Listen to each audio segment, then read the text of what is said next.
All right, ladies and gentlemen, this is Mark Soto, and welcome to Honor Radio. I am the host here for our podcast, and we've been doing something special in honor of Veterans Day. Last week we had an amazing guest with Gretchen Catherwood, who talked about her history of being a Gold Star mom and the opening of an amazing retreat for military veterans called Dark Horse Lodge. And today we've got a very special guest by the name of Jordan Stevenson. Jordan is Hey, Jordan's a great friend. We've known him for several years, many years actually, and he is a retired U.S. Army soldier, explosive ordnance I gotta device. correct you. Okay. I'm Navy. Oh, I'm a Navy. sailor. Oh, okay. Gosh, how did I get U.S. Army? My goodness. I was deployed. I was deployed with the Army. You're deployed with the Army. Okay, forgive me, buddy. Right. I So read your book that's from okay. cover to cover, I but get that constantly. So thanks for clarifying that. We already got a Muttley laugh. Anyways, right. you got to know this guy's story, guys. He's a wounded veteran, public speaker, coach for young adults, and he's a proud dad. He also is a thriving example of what's possible, even when up against insurmountable odds. And you're going to hear his story. He's the author of a book that just came out. My wife got it for me because she knew that I loved Jordan.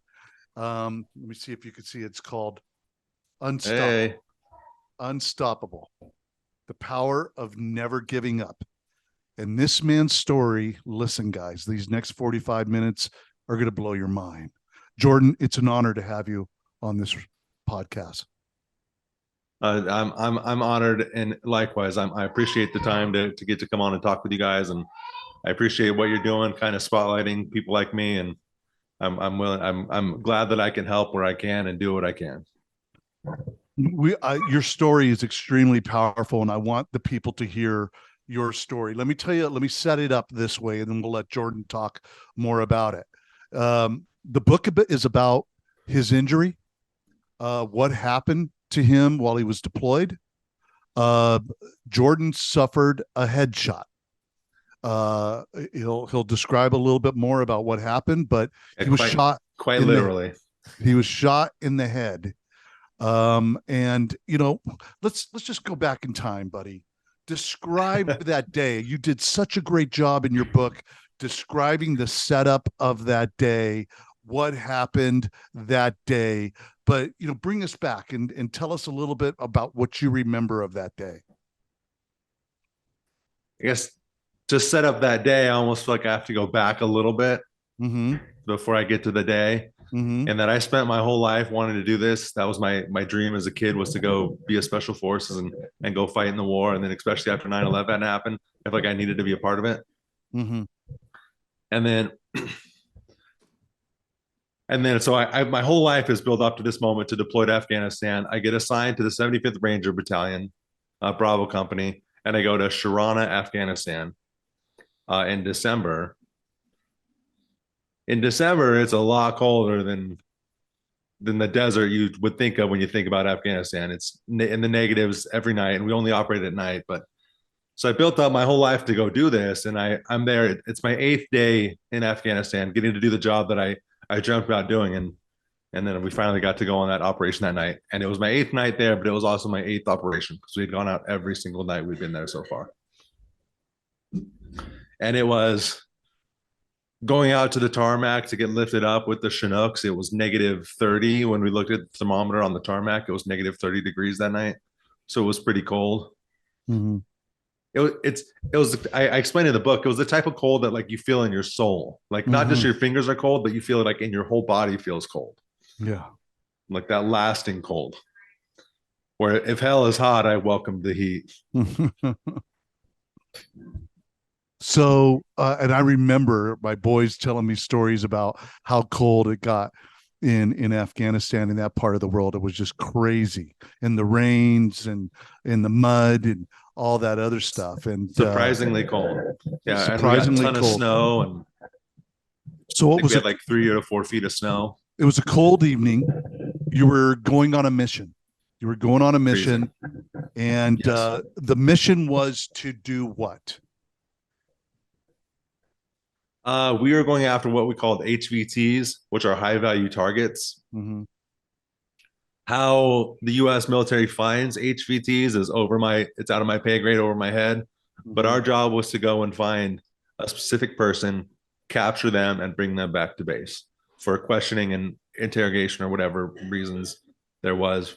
That's, again, like I said, it's over my pay grade. I don't know enough about what he did or why we were going after this guy, but I knew that we had a target that we were going after that night.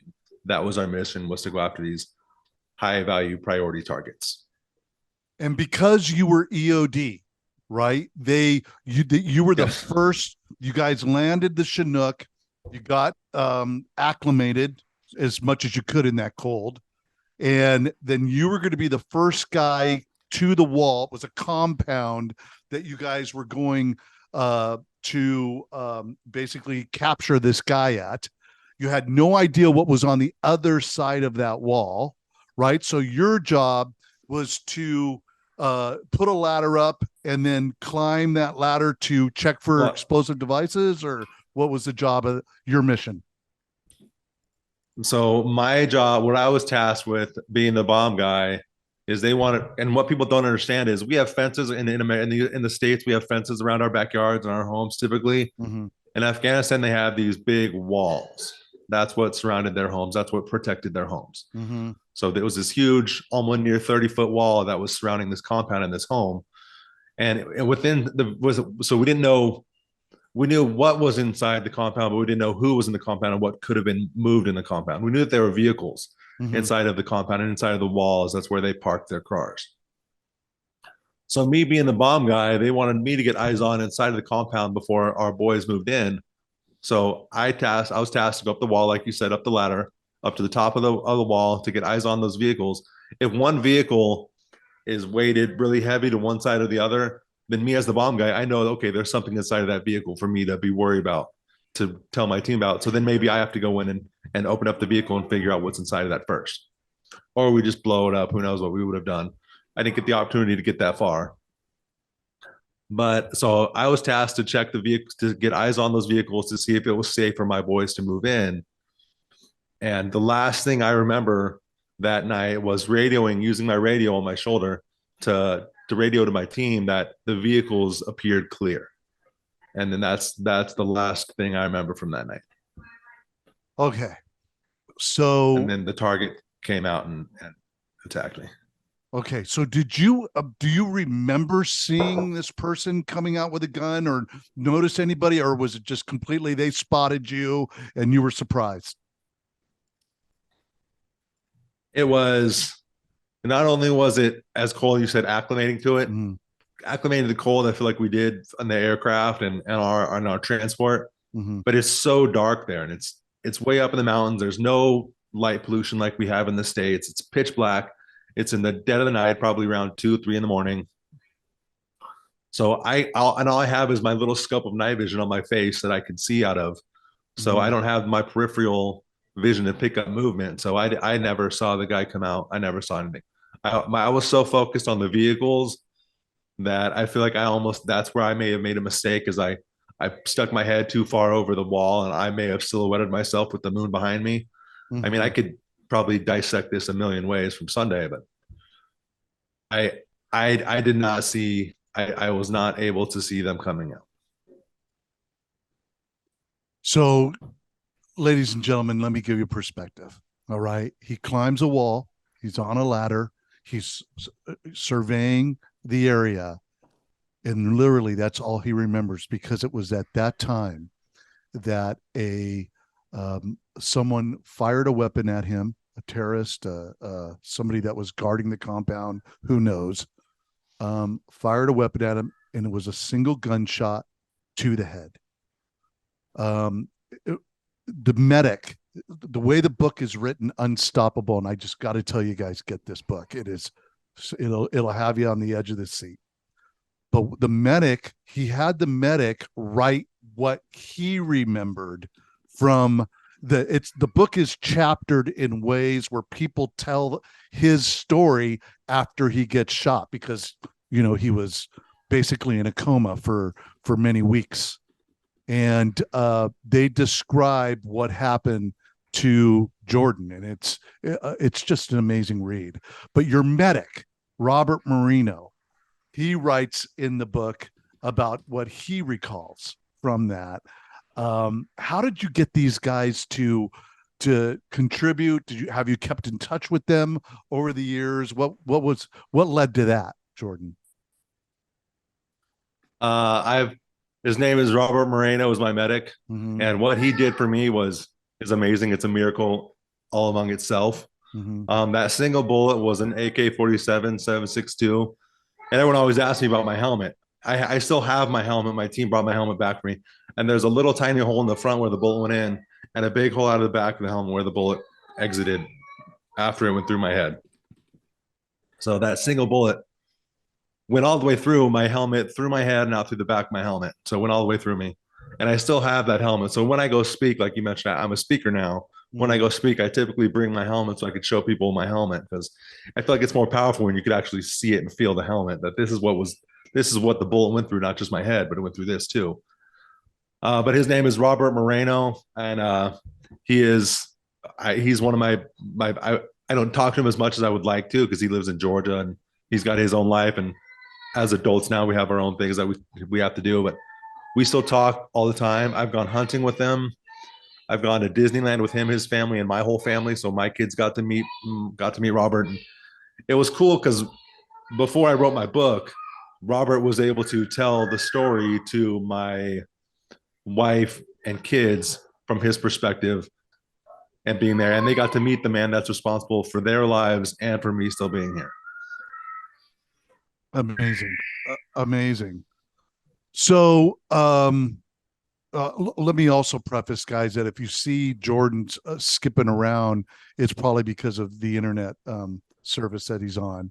But thankfully, we could hear him very well. So, Robert, I'll try to sit more still for you guys. And we can hear your child too, buddy. So, yeah, sorry about that. She stayed home today because she was sick. I wasn't expecting her to be as noisy as she's being. No, she's fine. So if you actually see me moving around, it's because I'm texting my wife that I'm on this podcast with you guys, and I'm asking her to keep her quiet.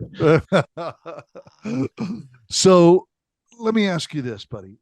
So Robert describes how literally he was there and he had to pack Jordan's head. Now I don't want to be too graphic. The book does a great job of doing that. But literally, to stop the bleeding, they had to literally hold his brain in with packing to keep the hemorrhaging to a minimal level, and they could get him to the Chinook and medevaced to a hospital. It's so compelling, buddy, the way Robert describes it. And what he did a great job. I was very proud of him. And then when you finally get to the hospital, how they had a team of doctors that were there to care for him, to get him stabilized so that he could get what was the next step? Was it to the Germany hospital? Landstill? Is that what it is? To Longstuhl. Yeah. Once I got stabilized in Afghanistan, they transferred me to Germany to Longstuhl. Yeah. But actually, one of the many miracles that happened that night, because there were many, was I got shot so quickly into that night off that the transport helicopter that brought us there was still in the area when it came over the air traffic that there was a man down. That helicopter returned itself, so we didn't have to wait for a medevac. So I was off the ground within minutes of actually getting shot. So that played a part in itself to saving my life, that the aircraft never fully left the target zone, so that I was able to get picked up as quickly as I did. And when you talk about packing, they were actually the commander for that night ops. I don't know if it's commander, it's Army terms. So He was telling Robert just to pack my head and leave me and just let me go. But Robert fought him on it and wouldn't let go of me. He wouldn't pack my head because he wanted us to keep me alive. So he kept his hand inside my head, like you said, holding my brain in, holding that artery that was bleeding so I wouldn't bleed out. And he stayed with me that whole time. So him being the lead medic, he should have stayed on the ground that night, but he wasn't going to leave me because he was going to save me. He was determined to save my life. So he never left me. He stayed with me from the ground to the helicopter to the operating room and never left my side. So his account of that night, because I don't remember, is the full account of that night because I don't remember any of it, but he stayed with me the whole time until they had to pull him away from me. That's exactly Literally. right. That's exactly right, buddy. I mean, the book describes it in great detail. I'm telling you right now, get this book. So you get to Landstuhl. They basically have you in a coma. They've done all they could, and now it was almost like a wait and see to see what part of Jordan was going to come They back. stabilized me. They stabilized you, right? Right. You get flown back to the States in a C-130. Was it a C-130 that I remember from the book, or was it another? I can't quite recall. I was snoozing, so I'm not sure about my transfer back to the States. I can't remember exactly what the book detailed, but they fly you back to the States. From the East Coast to the West Coast was a C-130. We might be mixing the transports up. Right.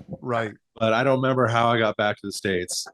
But like you've heard about people that are in a coma, people would ask me, I could squeeze their hands and I could do those kind of things. So I was still there, but they still weren't sure if I was going to survive or make it or not. Yeah. They had no idea what was going to happen. But then when he finally came, first of all, was he going to come out of the fog? My family was right. My family was prepped that if I woke up, with an emphasis on the if I woke up, it was more likely or not that I was never going to speak again. I was never going to be able to walk again, and I would lose the use of my arm completely to my right side. That was the diagnosis that the doctors had originally given me. This guy is a walking miracle of God. Let me tell you something right now, guys. This story that you're hearing, as compelling as it is, the fact that Jordan is sitting here with his kid in the other room, with his wife babysitting, it's just a miracle after miracle of what happened in this man's life. Fremont, get some! We got to get some. So you get back to the States. And they're squeezing your hand. They're asking for, is he there? Jordan, if you can feel this, response, squeeze the hand. And he'd squeeze their hand, knowing that at least he had some cognizant stuff going on, right? And then it happens. He starts waking up. And what happens then, Jordan? So I've had a lot of scary things happen to me in my life. I got shot. I've jumped out of planes. I've been in a helicopter crash. I've done a lot of scary things. The single scariest moment of my life was waking up from that coma. Was the scariest thing that's ever happened to me. Last thing I remember, I was in a gunfight, and I'm still foggy even in what I remember happening before that. But I woke up in a dark room by myself. I wasn't supposed to wake up from my coma yet. Typically, they know when someone's, because they pull them off of the medication and they'll wake up on their own. I was all by myself when I woke up in a hospital room, in a dark room by myself. I pushed myself out of my coma on my own. I woke up out of a medically induced coma on my own, which shouldn't have happened. But I'm sure the nurses station saw that my heart rate started bouncing around, and they came in to check on me and realized, oh man, he's awake. And I had tubes out of my neck. I remember trying to sit up, and I couldn't because my arm is paralyzed, and that was terrifying. I didn't know where I was, what happened, or what to do. I didn't know what to do. My whole body hurt. My head was hurting, and that was the single scariest moment of my life to this day. The way you describe it in the book, buddy, is, oh my God. So you wake up and literally you're in this dark room, you're immobile, You've got stuff all attached to you.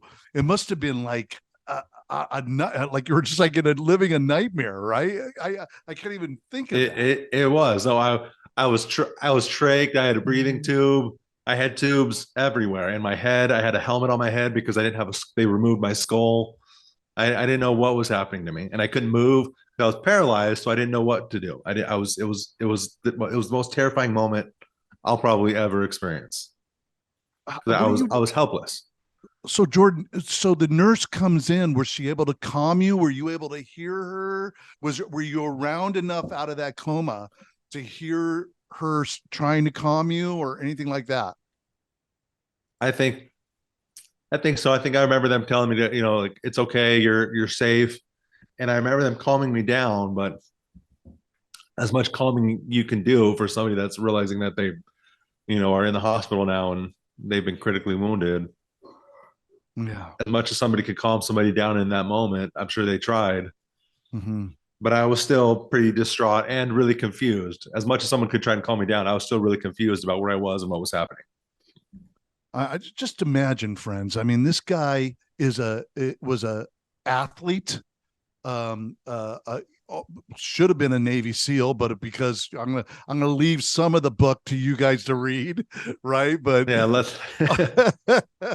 but he goes through I got paid more than those guys did, so it's all good.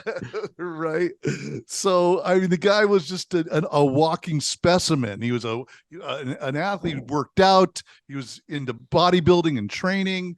It was I can't even imagine what it must have felt like.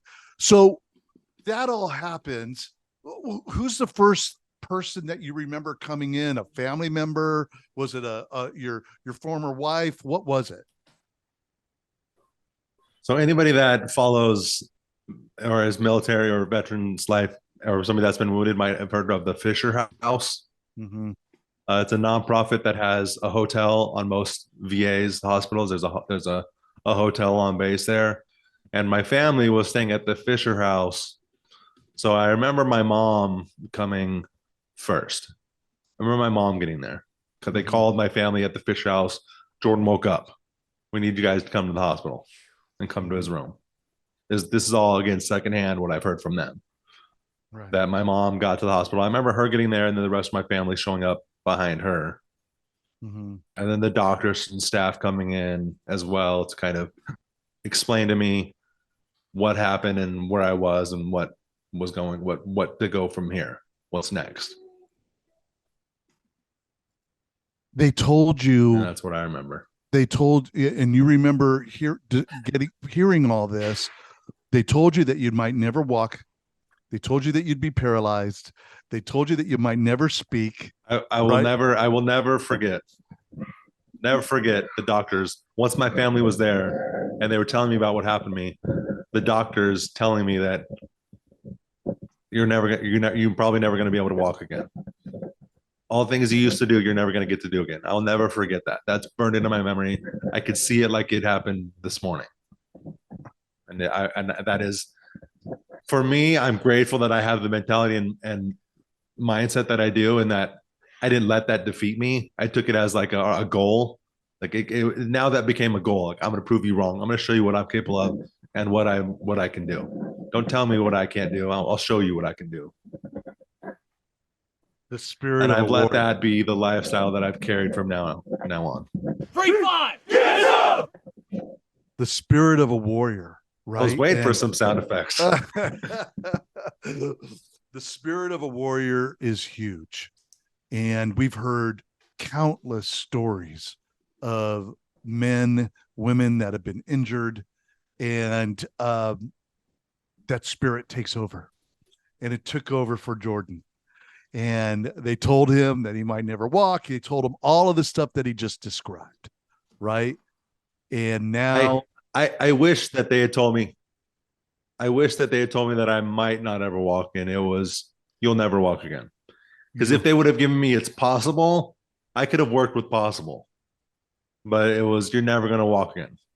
You're never going to be able to use your arm again. You're going to struggle with speech for the rest of your life. I wish it was a might. But it was, this they spoke to me with the fact. So they gave you zero hope.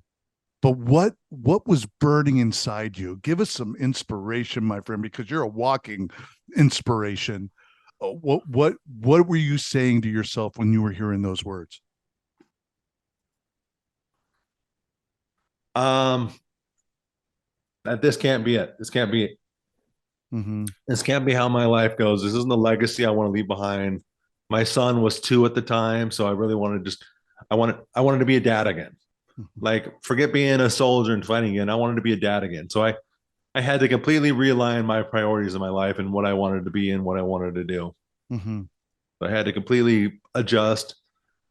And it took a long time to get to a point. I say it like it was easy, but it was an adjustment to decide what kind of person I was going to be. I'm not going to be this warfighter anymore. What do I value now? What do I value about myself? Mm-hmm. I only saw myself as the athlete, the special forces guy. I only saw myself as that guy. But now that I lost all of those, what do I have now? What's my value now? And so then I had to reevaluate what kind of man I was going to be and what kind of father I was going to be. And it was just a complete adjustment of my self-image and what my life was going to look like. Jordan, wow, powerful.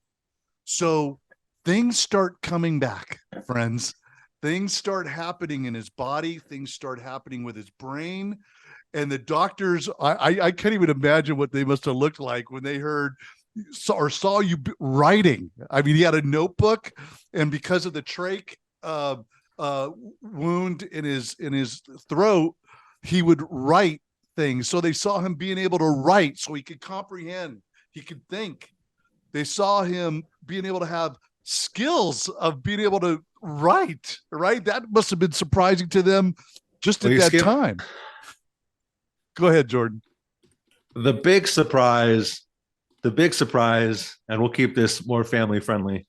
After the doctors told me what I wasn't going to be capable of doing anymore, I responded with, "Get the F out of my room." And it's funny looking back, or in that moment, that's not a polite thing to say, but at the same time, it was probably a relief for my family that, okay, Jordan's still going to be the same guy, still has attitude. And I was angry, but so I was able to speak over the trach, which was a shock to them in the first place. Because typically they have a cap you could put on the end of it, and then you could speak through it, because then it pushes the air through your windpipes. But I was strong enough to be able to push the wind past it and through it anyways. And it surprised everybody. So then they got me the iPad, so I didn't have to try and speak so hard. I could just use the iPad and putting sentences. I was able to put words together, but then when I was putting sentences together, that in itself was another the thing that they were blown away by, that I shouldn't be able to do. Absolute miracle. Absolute miracle. Rick, I mean, what are you feeling, buddy, when you're hearing this story? I'm just going, wow. I'm thinking of Freddie Torres.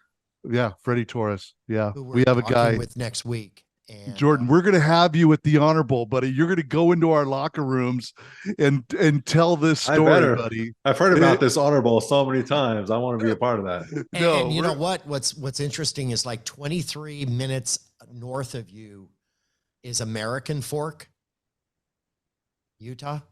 Have you heard of that place? Yeah. American Fork was in the Honor Bowl 2 years ago. Yeah. Yeah. Well, you guys just had Provo there too, didn't you? Yeah, we did. Yes. No, I was going to get to that, Rick. I was going to get to that. I'm sorry. I'm leading up to what he does now. Right? So Jordan, you start recovering. You're a miracle. You're a miracle. The doctors are amazed. You're able to speak. You're able to comprehend. You're able to I mean, they're just looking at you like you're who is this guy? Right.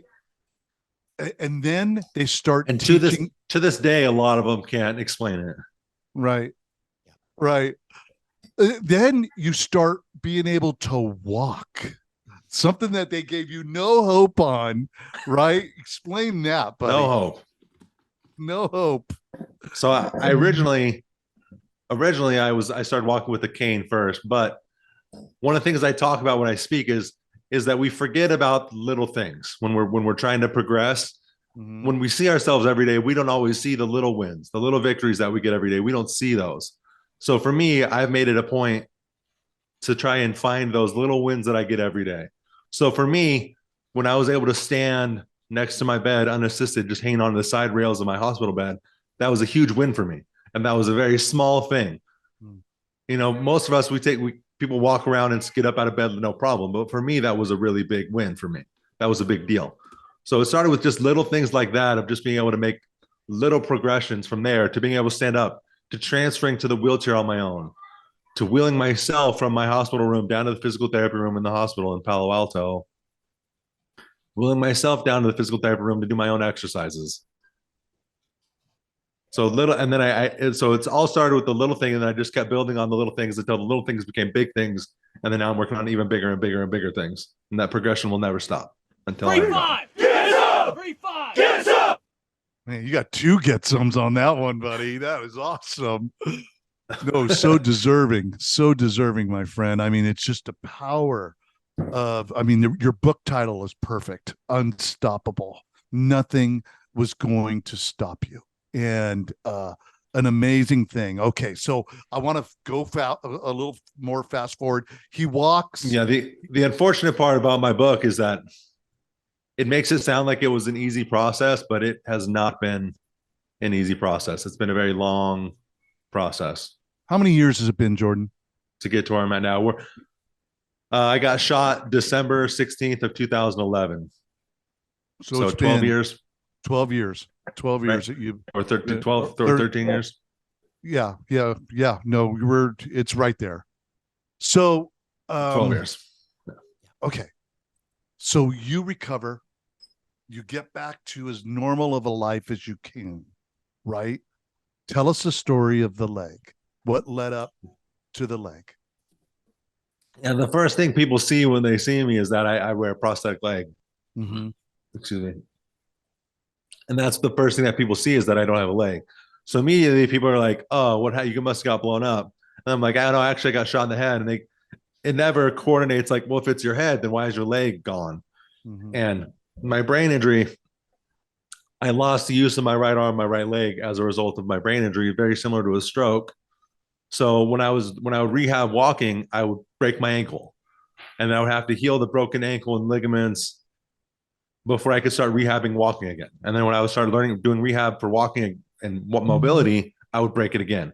I was just this cycle of breaking it, healing that, rehab, breaking it again. And it was just this vicious cycle of trying to just get better so I could practice walking. And I have friends in the military, you know, that are all amputees. So I had guys that didn't have any legs that got around better than me on both of mine. So finally I talked to the doctors and I was like, there's got to be something we could do for my leg to help me out. And they originally wanted to fuse my foot so that it wouldn't move at all, and then I wouldn't break it, but then it wouldn't move. Then that limits me on all the things I still want to do in my life. I wanted to walk still. I still have the idea that I'm going to run again someday. I snowboard. I cycle. I coach my kids' soccer teams, and I coach high school sports now. And if I had fused my foot, those are things that I would be limited to do. So with prosthetics now, with the mobility of my prosthetic, there's so many more things that I could do now. Mm-hmm. So right. January of 2016, I chose to amputate my leg below the knee, so that I could have that stability, mobility in my ankle without fear of breaking it, and I could work on my rehab with my mobility and walking without the fear of hurting myself. Amazing. And now my kids think it's cool. I think it looks cool. Well, when I first met you, I was one of those guys that was surprised. I didn't put it all together because you told me that you were shot in the head, but then you see the prosthetic, and it's hard to equate what happens, but the book describes it in detail what led to it.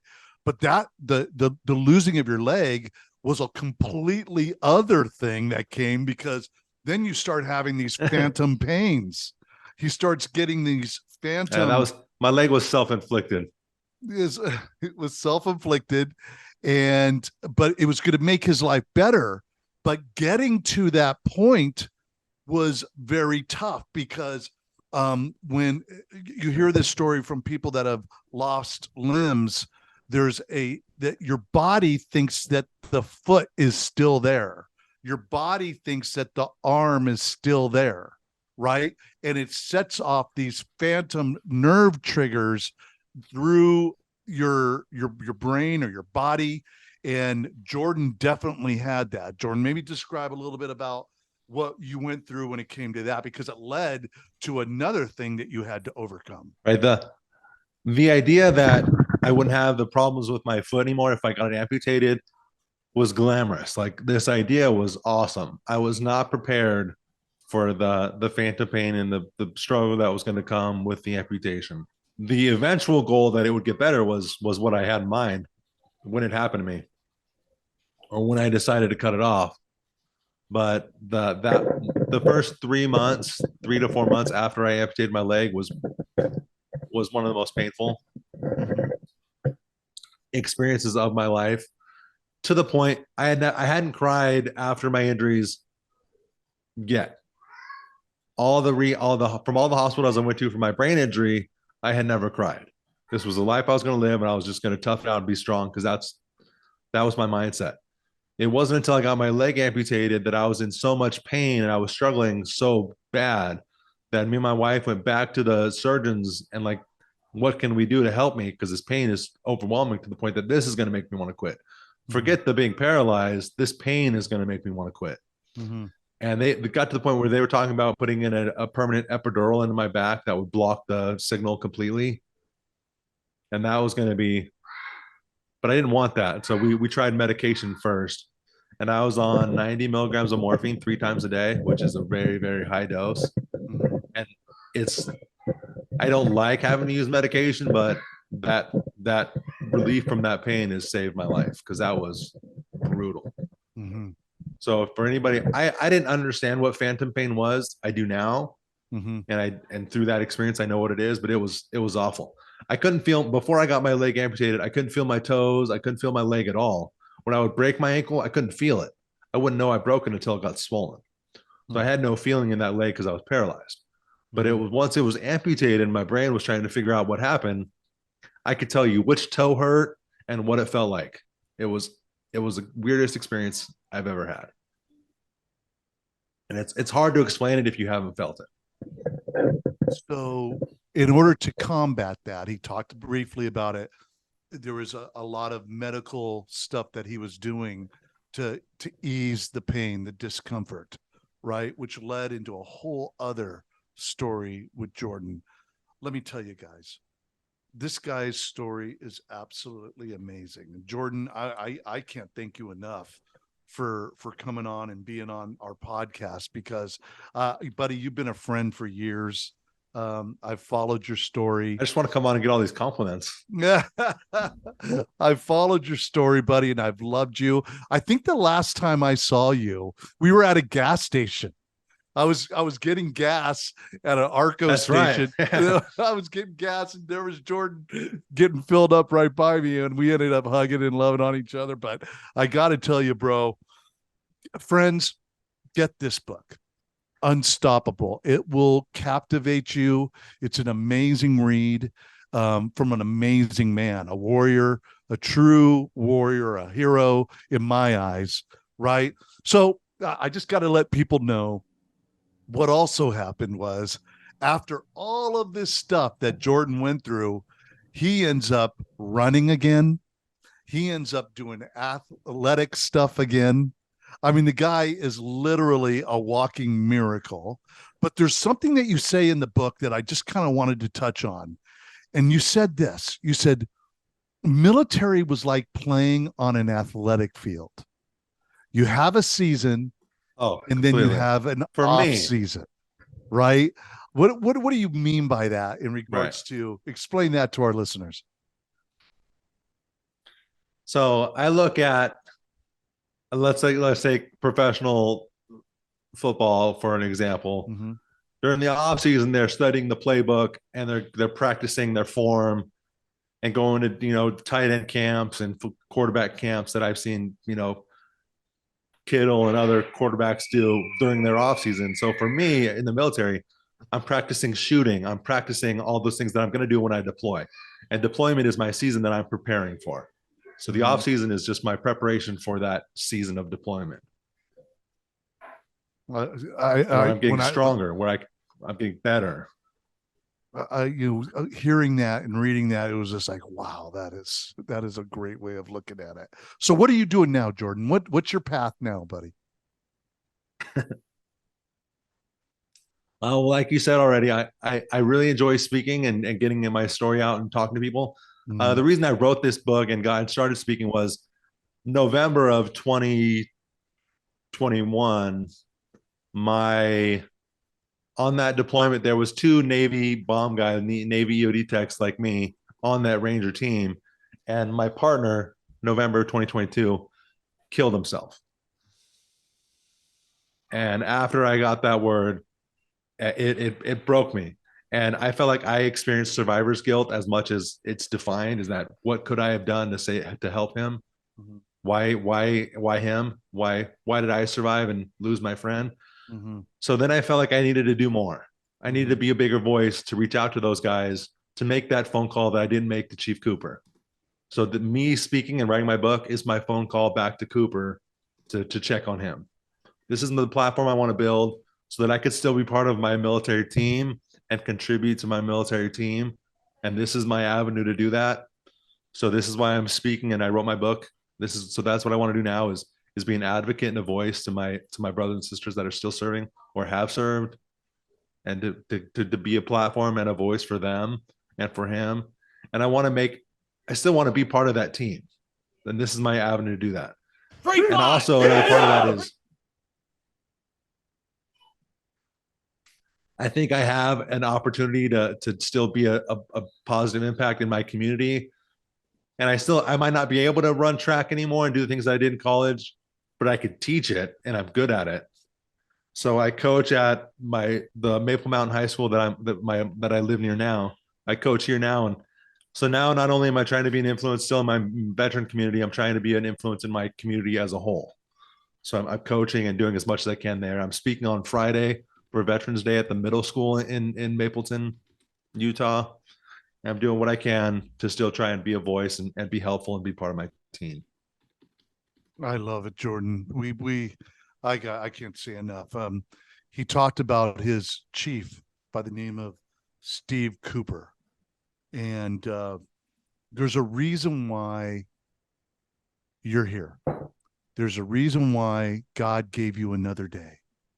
And I tell people like this all the time, that especially the wounded guys that are going through some rough times, right? Because we all go through them, right? But survivor's guilt, PTSD, TBI, all of that is real. It is extremely real. And these guys feel it. And to know that you're out there, Jordan, carrying on the mission when these guys couldn't or had so much going on in their minds that they just couldn't anymore, right? You are that guy. You are that voice. God's given you that gift. And so I just got to tell you, buddy, you're an inspiration to us. We love you. And whatever we could do to support you and help you, we're going to be doing that. And so I want to capitalize on this topic, if you don't mind. Yes. So I try to explain to people what war is like. And for me, it should be scary. War should be something that's scary to do. These people are trying to kill you. But in a weird way, it's not scary because you have this support team around you that I know is going to do anything in their power to save my life and to keep me around. And I'm a testament of that they did everything they could to keep me here. So war wasn't scary. So now that we're back in the States, it's scary for a lot of guys because we don't have that team or support around us anymore. That's right. So I'm trying to I joined the military to make an impact and to be a part of something big. And so now this is like I said, this is my way to still be a part of that team. And I want to be that support network for people. I want to help build that support network for guys that are struggling. Because when you have that team and that support network, it's not scary. Like looking at my recovery was scary. But because I had such a good support network through my family and my friends, it was easier for me. So for those guys that don't have that support network, I want to try and be that support network for them still.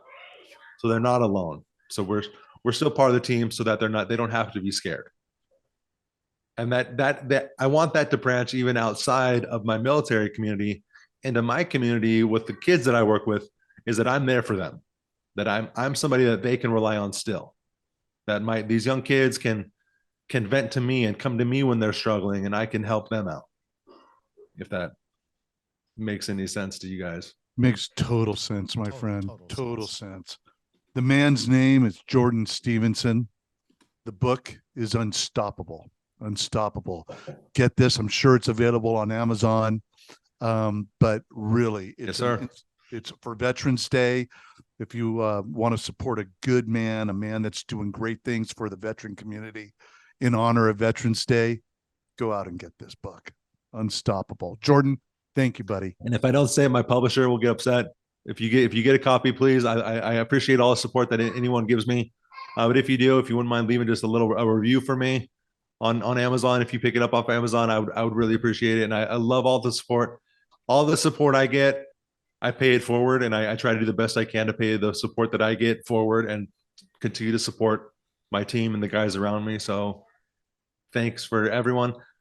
People tell me a lot that they wish they would have served and that they didn't get to serve. But what they don't understand from a veteran's perspective is that the support that we receive from you and our communities around us is serving.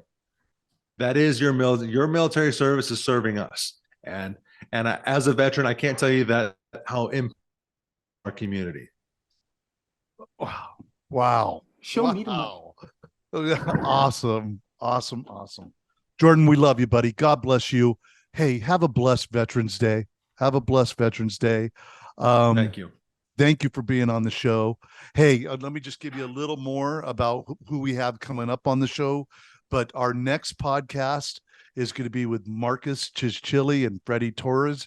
You may not know those names, but you're going to get to know these guys, because these are the guys that for the past 10 years have been going in our locker rooms during the Honor Bowl, doing the moto talks. You're going to get to hear their stories, a little bit about what they talk about when they go in those locker rooms. So we're pretty excited about sharing that with you, because it's really only something the kids that are in the Honor Bowl and the athletes and the coaches hear, but you're going to hear it here on this podcast. So God bless you. Thank you, Jordan, once again. Rick, have a great day, buddy. Thank you, guys. Thank you. God bless. Bye. Take care, boys.